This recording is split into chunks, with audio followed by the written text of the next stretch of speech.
Hello everyone, इस video में हम पांडास का बहुत ही इंपॉर्टेंट टॉपिक डिस्कस करने वाले हैं, that is deleting rows and columns. कैसे हम रोज एंड कॉलम्स को डिलीट कर सकते हैं वो इस वीडियो में कवर करेंगे। डाटा फ्रेम जैसा आपको पता है एक 2D स्ट्रक्चर है जिसमें हमारे row index and column index को यूज किया जाता है।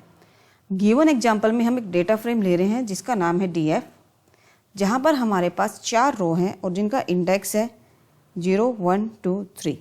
0, 1, 2, 3 इंडेक्स हमारा बाय डिफ़ॉल्ट इंडेक्स है, यानी कि यूजर डिफाइंड नहीं है। वहीं अगर हम कॉलम इंडेक्स की बात करें तो कॉलम इंडेक्स में हमारे पास है नेम, एज एंड मार्क्स। जैसे कि देख पा रही है 0, 1, 2 नहीं है, इट मीन्स ये यूजर डिफाइंड लेबल्स हैं कॉलम्स के लिए। तो इस डेटा फ्रेम में हम कैसे डिलीट कर सकते हैं हमारे किसी रो या कॉलम को, वो हम देखने जा रहे हैं। तो रो और कॉलम को डिलीट करने के लिए हमारे पास 3 मेथड्स हैं मेनली, जिसमें हम डेल का यूज कर सकते हैं, पॉप का यूज कर सकते हैं या ड्रॉप का यूज कर सकते हैं। But as per NCERT syllabus class 12th IP हमारे पास सिर्फ एक ही ऑप्शन है यहाँ पे जो तुम्हारा आपके सिलेबस में है, और वो है ड्रॉप। तो हम यहाँ पे सिर्फ ड्रॉप को देखने वाले हैं, कैसे हम ड्रॉप का यूज करके डिलीट कर सकते हैं रोज एंड कॉलम्स को।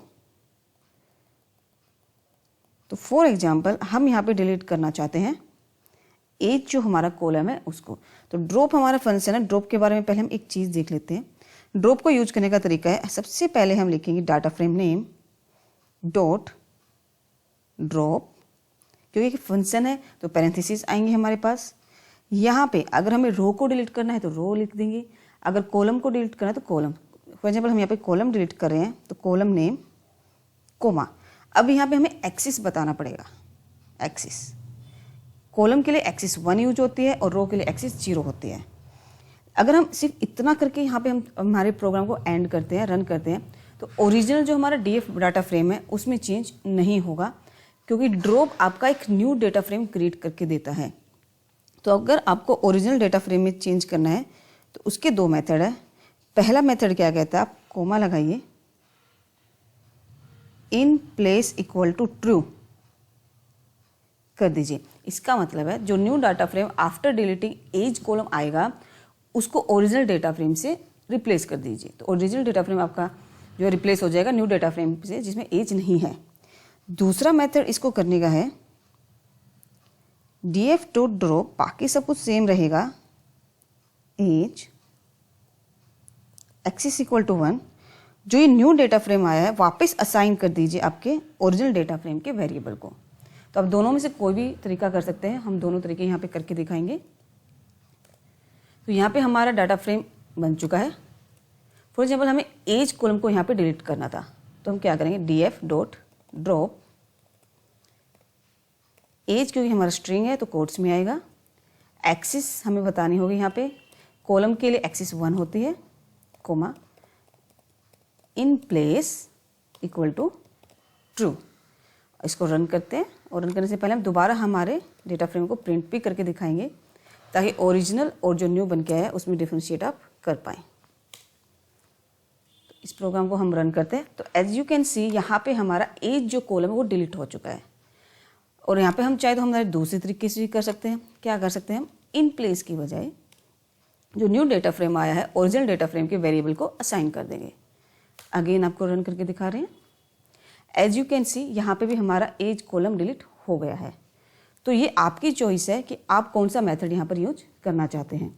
आप चाहें तो in place equal to true use कर सकते हैं या ओरिजिनल डेटा फ्रेम को असाइन कर सकते हैं। तो अभी हमने देखा कैसे हम एक सिंगल कॉलम को यहाँ पे डिलीट कर सकते हैं। अगर हमें मल्टीपल कॉलम्स को डिलीट करना हो तो वो कैसे करेंगे, बाकी सारा आपका सेम रहेगा। जो वैल्यूज हम यहाँ पे दे रहे हैं कि हमें कौन सा कॉलम डिलीट करना है, बस वहाँ पे हल्का सा चेंज हो जाएगा। फॉर एग्जाम्पल मुझे यहाँ पे एज और मार्क्स दोनों डिलीट करने हैं, तो कुछ नहीं करना, just write down as comma next column का नाम जो आप डिलीट करना चाहते हैं मार्क्स, और इनको एक आप स्मॉल लिस्ट में क्लोज कर देंगे। ठीक है, यहाँ पे भी सेम आप लिख सकते हैं, किसी भी तरीके से कर सकते हैं, as comma marks and small bracket में क्लोज। तो सिंगल कॉलम अगर आपको डिलीट करना है तो आप जस्ट उसका नाम देंगे, no need of any list.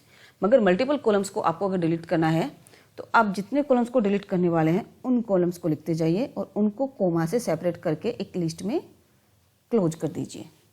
तो इस तरीके से भी आप जो है मल्टीपल कॉलम्स को डिलीट कर सकते हैं। तो यहाँ पे अगर मुझे सिर्फ एज को नहीं मार्क्स को भी डिलीट करना है तो कोमा मार्क्स और इनको एक स्मॉल लिस्ट में हम एक लिस्ट में क्लोज कर देंगे। रन करते हैं इस प्रोग्राम को। एज यू कैन सी यहाँ पे सिर्फ एक नेम कॉलम बचा है, एज एंड मार्क्स डिलीट हो गए हैं।